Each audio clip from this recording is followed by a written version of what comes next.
So, gusto kong gumawa ng konting reaction video dun sa dashcam na kuha ni Jay, ng asawa ko, dun sa naging karambola sa SLEX, no? So, yes, na-aksidente yung asawa ko, pero siya yung binangga sa likuran niya. Okay. So, papasok siya nito, umalis siya sa bahay ng 6:30. So, mali lang yung date sa dashcam, hindi na-adjust. So, half day late halos ito, no?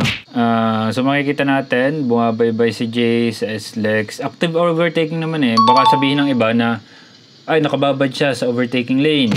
Pero, tuloy-tuloy naman yung overtake niya eh. At pangalawa, nakadaan na ba kayo dito sa part ng SLEX na ito? Mula sa Star Tollway hanggang sa SLEX. Yung kanan, napaka-brutal niyan para sa mga sedan na kotse. Kasi pag dito ka dumadaan at nakasidan ka, ang daming tok, tok, tok, tok, tok, tok, tok. So, ang tendency ng karamihan, as in karamihan ng dumadaan dito, hindi ko gina-justify ay talagang nasa overtaking lane kasi truck lang at mga pick-up at mga SUV ang talagang tumatagal at kaya yung mga lubak sa side na ito. At nakikita naman natin na nasa flow naman si Jay, di ba? Hindi naman siya yung naiiwan, hindi naman siya kabilisan, di ba? So kumbaga nasa range yung kanyang bilis. So ito na, malapit na sila dito sa pangyayarihan, no? Nakikita naman natin, may safe braking distance talaga si Jay. At ito na nga, nag-brake lights yung nasa harapan niya, may safe braking distance. Yun, nakatigil din siya.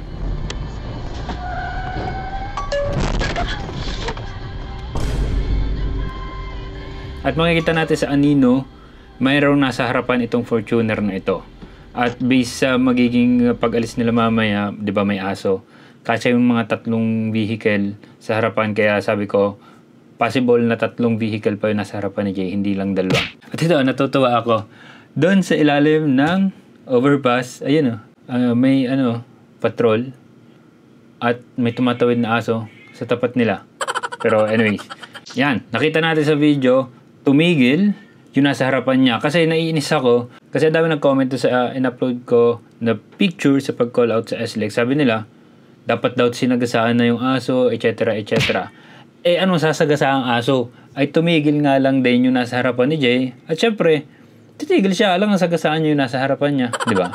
So si Jay wala siyang choice kundi tumigil kasi kotse yung nasa harapan niya. Siguro yung nasa harapan, sila yung may choice kung sasagasaan nila yung aso, di ba? Pero si Jay wala siyang choice kundi tumigil.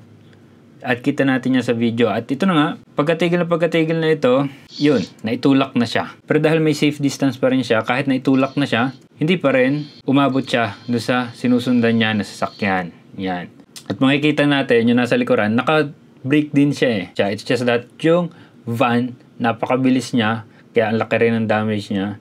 Naitulak niya yung Isuzu. At yung pick-up sa likod, nagtulungan silang itulak yung Isuzu. Kaya naitulak din si Jay. Kaya very minimal yung naging damage sa kotse ni Jay. Dahil nga naitulak lang siya ng bahagya. Hindi siya nasalpok. Okay? At dahil nga hindi naman nakasali yung dalawang sasakyan sa harapan, umalis na sila. At yun kita natin umalis din yung patrol sa gilid. Ewan ko kung re-responde sila. Hindi ko alam kasi nasa kabilang lane sila eh. Hindi ko alam kung paano sila re-responde. Dito nakita to ni Jay. Itong aso na to nakahiga. Akala niya patay na to. Siguro nabundol ito nung pangatlong sasakyan or pangalawang sasakyan sa harapan. Kaya yan. Akala ni Jay, patay na tong asong to. Tapos dito, tumawag na sa akin si Jay. Kabadong-kabado ako nung una pa lang niya sinabi sa akin na nasagasaan siya sa likod. Ayun. At nung una niyang sinabi sa akin, okay lang siya.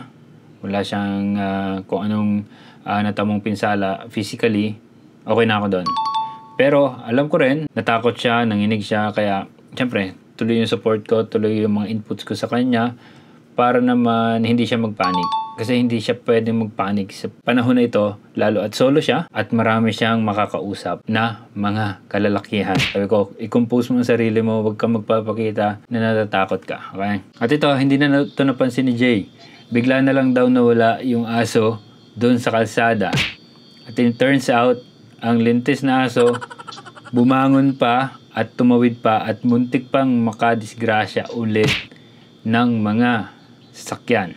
At ito na, may mga lumapit na mga taga-SLEX, patrol, etc. Lumapit na sila dyan. At yun, nagbabaan na yung mga nasa likurang sasakyan. Ito nyo naman, sa sobrang pingkot nung sa van, sa bintana na siya dumaan yung isa. At yung pickup, nag-deploy pa daw yung airbag nito. Ganun kalakas yung impact nila.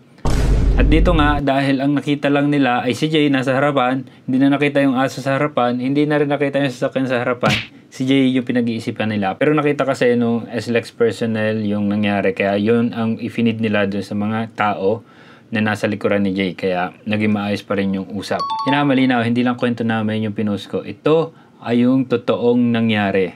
May dashcam video. Kaya mga walang dashcam dyan sa kanilang mga sasakyan pa, magpakabit kayo ng dashcam kasi ito ay depensa nyo para sa sarili nyo. So based sa kwento ni Jay, ang una kong tinanong sa kanya, wala bang masungit or mahirap kausap dun sa mga involved? Sabi niya sa akin, wala naman. Nakikipag-usap ng maayos lahat. So sabi ko, okay, kampante ako. Kung maayos kausap lahat, okay yan. Makipag-usap kayo, makipag-cooperate sa SLEX personnel para ma-document yung nangyari. Pinatawid na sila sa kabilang kalsada para ma-clear na yung daan. Ang nangyari, pumunta pa sila sa HPG Santa Rosa para ma-determine kung sino may kasalanan, sino yung may liability sa kung sino. Yan, yun yung ginawa nila. At dito ako nag-alala ng isa pa. Sabi ko, mga lalaki yung driver ng tatlong vehicle na involved.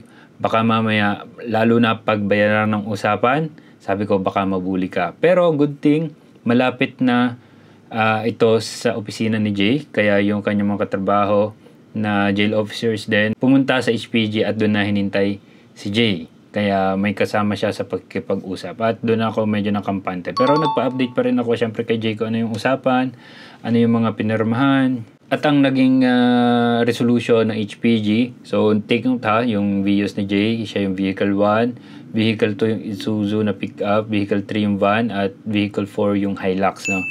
So, yung vehicle 1 at vehicle 2, ang liable ay si vehicle 3 kasi siya yung sumalpok.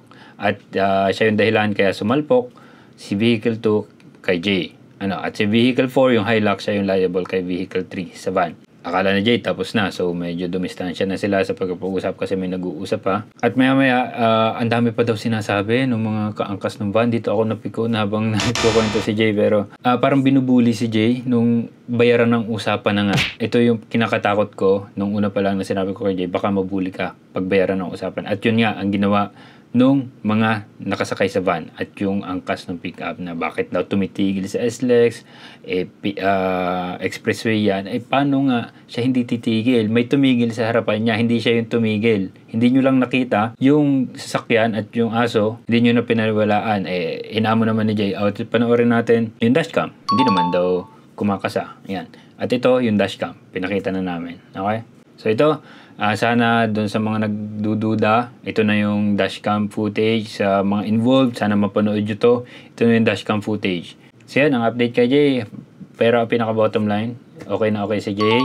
Medyo na-trauma lang siya ng konti. Ayaw pa niya mag-drive. Pero alam ko magigit over yan ni Jay.